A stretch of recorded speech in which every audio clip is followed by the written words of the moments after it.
తిరుమలలో భక్తుల రద్దీ భారీగా పెరిగింది. దీంతో కంపార్ట్మెంట్లు, క్యూ లైన్లు భక్తులతో నిండిపోయాయి. నిన్న ఒక్కరోజే దాదాపు 75,000 మంది భక్తులకు దర్శన భాగ్యం కలిగింది. ఇక టైం స్లాట్ దర్శనానికి 6 గంటల సమయం పడుతుంది. టికెట్లు లేని భక్తులకు 17 గంటలు, ప్రత్యేక ప్రవేశ దర్శనం 4 గంటలు వేచి ఉండాల్సి వస్తుందని టీటీడీ తెలిపింది.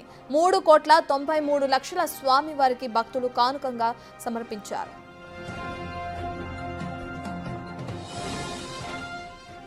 తిరుమలలో రద్దీ కొనసాగుతుంది. దానికి సంబంధించిన పూర్తి డీటెయిల్స్ అందించడానికి మా ప్రతినిధి దామోదర్ అందుబాటులో ఉన్నారు. రైట్ దామోదర్, దర్శనానికి ప్రస్తుతం ఎంత సమయం పడుతుంది?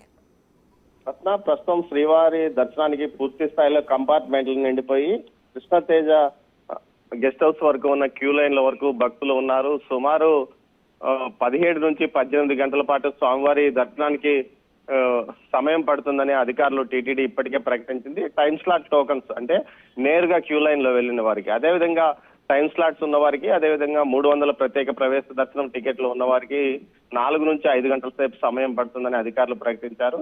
మొత్తం మీద అయితే అటు వేసవి సెలవులు ముగుస్తున్నాయి, స్కూళ్లు ప్రారంభమైన 12వ తేదీ అయినప్పటికీ ఇటు ఏదైతే డిగ్రీ ఇంటర్మీడియట్ కళాశాలలు కూడా ప్రారంభమైనాయి. అయితే ఉన్నత విద్యా సంస్థల్లో చేరే విద్యార్థులు కానీ, అటు ఇంజనీరింగ్ ఇతర ప్రొఫెషనల్స్ లో చేరే విద్యార్థులు కానీ పెద్ద సంఖ్యలో తమ తల్లిదండ్రులతో కలిసి స్వామివారి దర్శనానికి వస్తున్నారు. దీంతో నడకదారులు అటు శ్రీవారి మెట్టు మార్గంతో పాటు ఇటు అలిపిరి మెట్టు మార్గంలో కూడా భక్తులు పెద్ద సంఖ్యలో నడిచి వెళ్తున్న పరిస్థితి.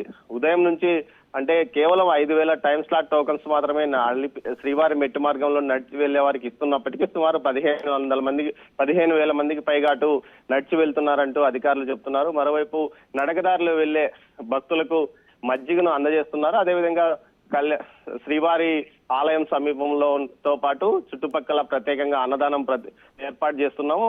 తరిగొండ వెంగమాంబ అన్న ప్రసాద కేంద్రంతో పాటు మిగతా అన్ని చోట్ల ఎక్కడికెక్కడ భక్తులకు అన్నదానాన్ని చేస్తున్నాం. దీంతో పాటు క్యూ లైన్ లో ఉన్న వారికి అన్న ప్రసాదాలతో పాటు పాలు, మజ్జిగ, కాఫీ ఎప్పటికప్పుడు అందిస్తున్నాం. 100 మీటర్లకు ఒక చోట ఏదైతే పాయింట్ పెట్టి శ్రీవారి సేవకులతో పాటు అదేవిధంగా టీటీడీ ఉద్యోగుల ద్వారా అన్నదానాన్ని పంపిణీ చేస్తున్నామని అధికారులు చెప్తున్నారు. మొత్తం మీద అయితే సామాన్య భక్తులు ఇబ్బంది పడకుండా చర్యలు తీసుకుంటున్నామని చెప్తున్నారు. ఈ రద్దీ మరో వారం రోజుల పాటు కొనసాగే అవకాశం ఉందని టీటీడీ అంచనా వేస్తుంది. Ratna. Right, thank you Damodar.